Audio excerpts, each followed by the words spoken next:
3 ঘন্টা পর হোটেলে এসে পৌঁছায় রুদ্র, অভ্র, শুভ্র। রাস্তায় অনেক জ্যাম ছিল। 10টায় বাড়ি থেকে বের হয়েছে, 12টায় এসে পৌঁছায়। জয় আহমেদ এখনও আসেনি।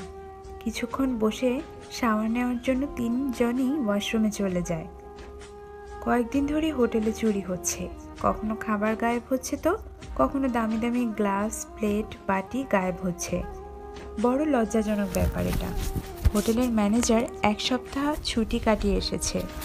সে এই বিষয় জানতে পেরে স্টাফ মিটিংয়ে সবাইকে ডেকে কড়া কথা শুনিয়েছে আজকে। সকাল সকাল কড়া কথা শুনেছে বিধায় নিধির মেজাজ বিগড়ে আছে। রাগ নিয়ে টেবিল পরিষ্কার করছিল আর বিড়বিড় করে সে চোরের গোষ্ঠী উদ্ধার করছে। হঠাৎ করেই পিছন থেকে সিমির চিৎকার শুনতে পায় নিধি। নিধি, চাদরে মোড়ানো চোরটিকে ধর, ও তোর দিকেই যাচ্ছে। সিমির কথা শুনে নিধি পিছনে তাকিয়ে দেখে সাদা চাদর দিয়ে মুখ ঢাকা একটি ছেলে দৌড়ে ওর দিকে আসছে। চোরটিকে ধরার জন্য সিমি সহ বাকি কিছু স্টাফরাও পিছনে তাড়া করছে। নিধি কপাল কুঁচকে ওর পায়ের স্লিপার জোড়া খুলে হাতে নিল। তখনই চোরটি ওর পাশ কাটিয়ে আরও জোরে দৌড় দেয়। নিধিও দৌড় দেয় চোরের পেছনে। সাদা রঙের চাদরটি পাতলা ছিল, যার দরুন চেহারা ঢেকে রাখার পরও বাহিরের সব কিছু স্পষ্ট দেখা যাচ্ছিল। চোরটিও তার জন্য দৌড়াতে পারছে। গেটের সামনে আসতেই চোরটি কারোর সাথে ধাক্কা খায়। ধাক্কা লাগা লোকটি ছিল সাব্বির। চাদরে ঢাকা লোকটিকে দেখে সাব্বির রেগে বলে, তামাশা হচ্ছে, চাদর সরান। কথাটা বলতে দেরি চোরটি ফোট করেই তার গায়ের চাদর দিয়ে সাব্বিরের মুখ ঢেকে দিতে দেরি করেনি। সাব্বিরের মুখ ঢেকে দিয়েই চোরটি নিচে বসে পড়ে। তারপর পিছন দিক থেকে চাদরের ভেতর থেকে বের হয়ে অন্যদিকে দৌড় দেয়। সাব্বির রাগ নিয়ে মুখ থেকে চাদর সরানোর চেষ্টা করছে। এরই মধ্যে নিধি, সিমি সহ বাকি স্টাফরা এসেই উড়াধুরা মারতে শুরু করেছে। সাব্বির মুখ থেকে শুধু ও মা, ও বাবা, ও চাচা, ও কাকু বের করছে। আর চুরি করতে আসবি? চোরে ঘরে চোর, তোকে বলেই সিমি ওর হাতের ফুলের ঝাড়ুর পেছন দিক থেকে মারছে। চোরগিরি বের করবো আজ, দাঁড়া। নিধি এটা বলে ওর জুতা দিয়ে মারছে ইচ্ছে মতো। বাকিরাও মারছে। সাব্বিরের অবস্থা হয়ে যাচ্ছে খারাপ। আর সহ্য করতে না পেরে চাদর সহ উঠে দাঁড়িয়ে সামনে থেকে স্টাফদের ধাক্কা মেরে সরিয়ে খিচ্চা দৌড় দেয়। ওই চোরের বাচ্চা, কই যাস? আর চুরি করবি না? শালা, পারলে আবার আসিস চুরি করতে, তোর ঠ্যাং ভেঙে বট গাছে ঝুলিয়ে দেব। নিধি সাব্বিরের যাওয়ার দিকে তাকিয়ে চিল্লিয়ে বলে, হ্যাঁ, পারলে আসিস আবার। কত বড় সাহস রান্নাঘরে খাপটি মেরে বসেছিল। সিমি বলে, কি হচ্ছে এখানে? হোটেলের ম্যানেজার ইকবাল রহমান কড়া গলায় প্রশ্ন করেন। সবাই মাথা নিচু করে ফেলে। সিমি বলে, স্যার, ওই চোরটিকে ধরতে পেরেছি। কোথায়? উত্তেজিত কণ্ঠে বলেন। পালিয়ে গেছে স্যার, তবে আমাদের হাতে প্রচুর কেলানি খেয়েছে। মনে হয় না আর আমাদের হোটেলে চুরি করতে আসবে। নিধি মাথা নিচু করে বলে, স্টুপিড কোথাকার, ওকে মারলে কেন? বেঁধে রাখতে। আমি পুলিশকে খবর দিতাম। যদি কোনো অঘটন ঘটে যেত তাহলে দায়ী কে নিত? সবাই মাথা নিচু করে চুপ করে আছে। যাও, যে যার কাজ করো, ধমক দিয়ে বলে ইকবাল রহমান। সবাই চলে যেতে নিলে ইকবাল রহমান সিমি ও নিধিকে ডাক দিয়ে বলে, তোমরা দুজন 301, 302, 303 নম্বর রুমে চলে যাও। খালি হাতে যেও না, সাথে করে কফি নিয়ে যেও। কফি পাঠাতে বলেছেন তারা। জি স্যার, সিমি বলে। ইকবাল রহমান চলে গেলেন। নিধির মন চাইছে ওদের স্যারকে তখনকার চোরের মতো ইচ্ছে মতো ধোলাই দিতে। রাগ করিস না, এটা একটা খারুস লোক। চল কফি নিয়ে উপরে গিয়ে আসি, নয়তো দেরি হলে আবার চিল্লাবে। সিমি আস্তে করে বলে নিধিকে। নিধি কিছুই বলছে না, রাগী মুড নিয়ে দাঁড়িয়ে আছে। সিমি ওকে টেনে নিয়ে গেল। এদিকে সাব্বির দৌড়াতে দৌড়াতে অনেকটা দূরে এসে পড়েছে। ওর দিকে কিছু মানুষ সন্দেহ চোখে তাকিয়ে আছে। সাব্বির মাথার উপর থেকে চাদরটা সরিয়ে ধপ করে মাটিতে বসে পড়ে। জোরে জোরে নিঃশ্বাস টানছে, মাটি থাপড়াচ্ছে আর বলছে, আমার লগেই এমন হয় কে? বাল, ওরে মা গো, পিঠ আমার শেষ। সেদিনের মায়ের ব্যথা এখনও আছে। তার উপরে আজকের মায়ের। আল্লাহ আল্লাহ গো, অগরে তুমি নিজ হাতে শাস্তি দিও গো। কান্নার ভান করে উপরে দুহাত তুলে বাল। সাব্বিরের এখন অবস্থা দেখে একজন লোক পাগল ভিখারি মনে করে 5 টাকার নোট ওর সামনে ফেলে চলে যায়। এটা দেখে সাব্বিরের কান্না থেমে যায়। লোকটির যাওয়ার দিকে রাগী চোখে তাকিয়ে ধরতে গেলেই তখনই ওর ফোনটা বেজে ওঠে। থেমে গিয়ে ফোনটা পকেট থেকে বের করে দেখে রুদ্র কল দিয়েছে। নিজেকে স্বাভাবিক করে ফোন রিসিভ করে। কন ভাই, তুই কই? এখনো আসছিস না কেন? কিছুক্ষণ পর মিটিং শুরু হয়ে যাবে, কিছুটি রাগী কণ্ঠে বলে রুদ্র। আইতাসি ভাই, অহনি আইতাসি, তাড়াতাড়ি আয় বলেই ফোন কেটে দেয় রুদ্র। ফোন পকেটে রেখে কিছুক্ষণ থম মেরে বসে থাকে।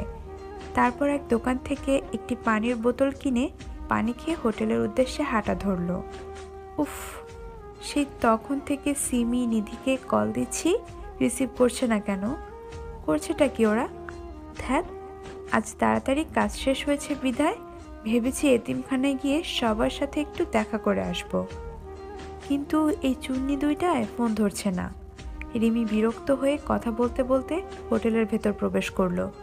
এতক্ষণ বাহিরে দাঁড়িয়ে বকবক করছিল। ভেতরে গিয়ে একটি মেয়ে জিজ্ঞেস করলো, এই মেয়ে, সিমি আর নিধি কোথায় বলতে পারো? ওরা উপরে 301, 2, 3 রুমে গিয়েছে। ও আচ্ছা, ঠিক আছে, ধন্যবাদ বলেই রিমি হাঁটা ধরল। লিফটে উঠে একেবারে 3য় তলায় এসে থামল। লিফটে এসে বের হয়ে ফোন চাপতে চাপতে 301 নম্বর রুমে হুড়মুড় করে ঢুকে পড়ল।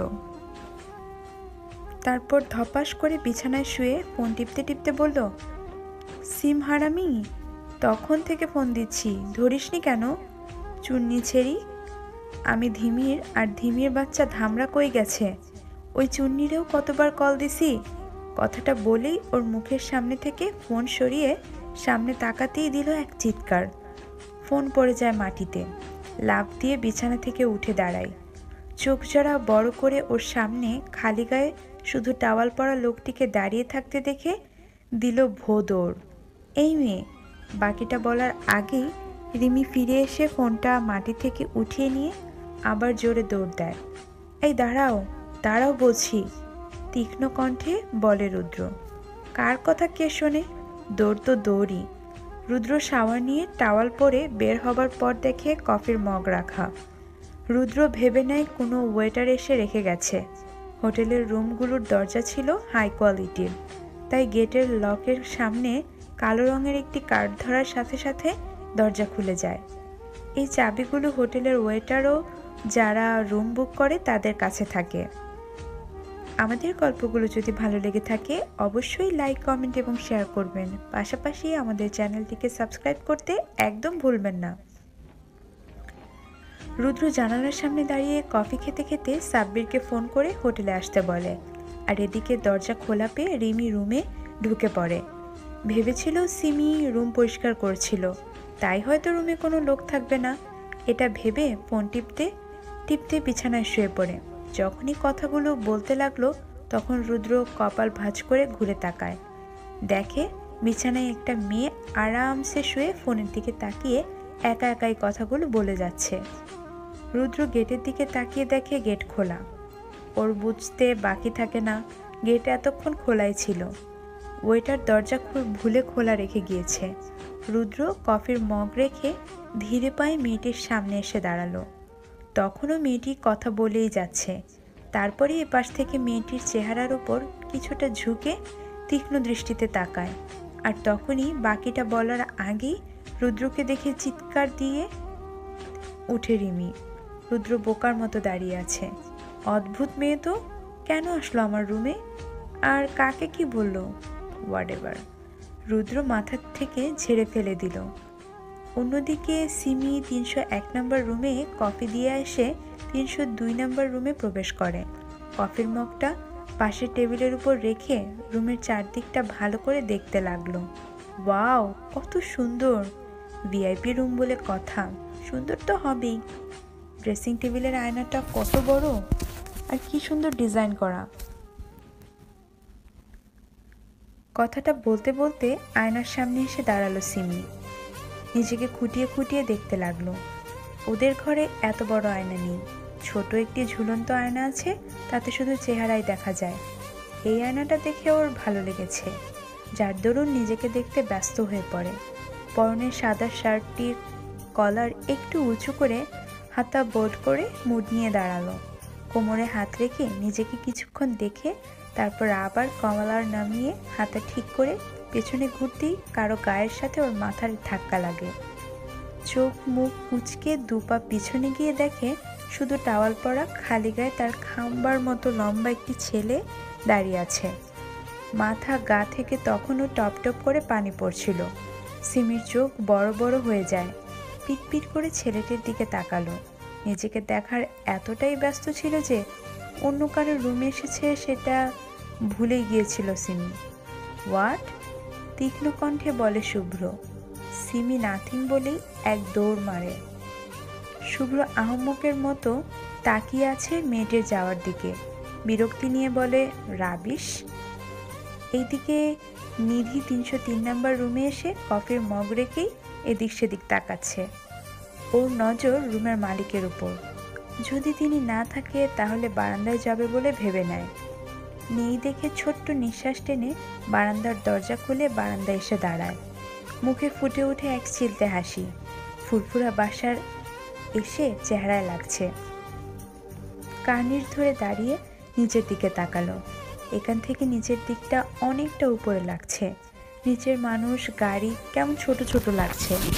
জোরে একটা নিঃশ্বাস টেনে নিল। ফোন বের করে নিজের কয়েকটা ছবি তুলে নিল। ফোনটা পিছন দিকে ধরার সঙ্গে সঙ্গে একটি ছেলেকে দেখতে পেল ক্যামেরায়। পরনে শুধু হলুদ টাওয়াল পরা ছিল। নিধি ভ্রুকুচকে বলে, আরে এ আবার কোন ল্যাংটা বাবা? কোথা থেকে আসলো তিনি? বলেই পিছনে ঘুরে তাকালো। দেখে একটি ছেলে গম্ভীর মুড নিয়ে ওর দিকে তাকিয়ে আছে। এবার বুঝে যায় নিধি লোকটি কে। নিধি চুপসে যায়, জোর করে হাসার চেষ্টা করে। এখন কিভাবে রুম থেকে বের হবে ভাবছো? তুমি এখানে কি করছো? গম্ভীর স্বরে প্রশ্ন করে অভ্র। এখন কি বলবে নিধি ভেবে পাচ্ছে না। বিনা পারমিশনে বারান্দায় আসার কারণে যদি ম্যানেজারের কাছে বিচার দেয় তাহলে চাকরি থাকবে না ওর। নিধি ভাব কি বলবি এখন, মনে মনে বলে নিধি। কথা বলছো না কেন? ড্যাম ইট, কিছুটা ধমকের স্বরে বলে অভ্র। মানে মানে হায় হায় স্যার, আপনার পায়ের নিচে তেলাপোকা, আশ্চর্য হয়ে বলে নিধি। অভ্র এটা বিশ্বাস করে লাফাতে শুরু করলো। হেই, কোথায় কোথায়? তাড়াতাড়ি সরাও এটাকে, লাফাতে লাফাতে বলে অভ্র। নিজে সরিয়ে নিন স্যার, বলেই অভ্রের পাশ কাটিয়ে দৌড় দিল। অভ্র তখনও লাফাচ্ছে। হেই, এটাকে সরাও, কোথায় যাচ্ছ? লাফাচ্ছে আর বলছে। ছোট থেকে অভ্র তেলাপোকাকে প্রচণ্ড ভয় পায়। রুদ্র শুভ্র ভয় পায় না বললেই চলে। হুট করেই অভ্র ভালো করে ফ্লোরের দিকে তাকিয়ে দেখতে লাগলো তেলাপোকাটা আসলে কোথায় দাঁড়িয়ে আছে। না, কোথাও দেখতে পাচ্ছে না তেলাপোকা। রাগ হয়ে অভ্রর, ফাজিল মেয়েটি আমাকে বোকা বানালো, শিট, কিছুটা রাগী কণ্ঠে বলে। আর এদিকে সাব্বির লিফট থেকে বের হয়ে আস্তে আস্তে হেঁটে হেঁটে রুদ্র শুভ্র অভ্রদের রুমের দিকে হাঁটা ধরল। পিঠে তখনও ব্যথা অনুভব করছিল। ব্যথা করারই কথা, কম তো আর মারেনি ওরা। 2 কদম সামনে যেতেই হঠাৎ কারোর সাথে ওর ডান পাশের বাহুতে জোরে ধাক্কা লেগে পিছনে ঘুরে যায়। বাহুতে হাত দিয়ে চিল্লিয়ে বলে, এই মাইয়া কানা।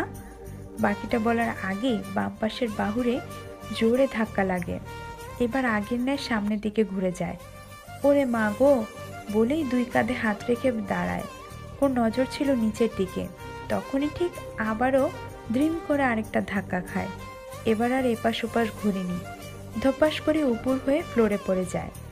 ধাক্কা যাদের সাথে খেয়েছে তারা আর কেউ না, রিমি, সিমি, নিধি। দৌড়ের গতি এতটাই দ্রুত ছিল, এত বড় একটি লোক সামনে দাঁড়িয়ে ছিল সেটা ওদের চোখে পড়েনি। 3 জনই 3টি আলাদা লিফটে উঠে নিচে যেতে লাগলো।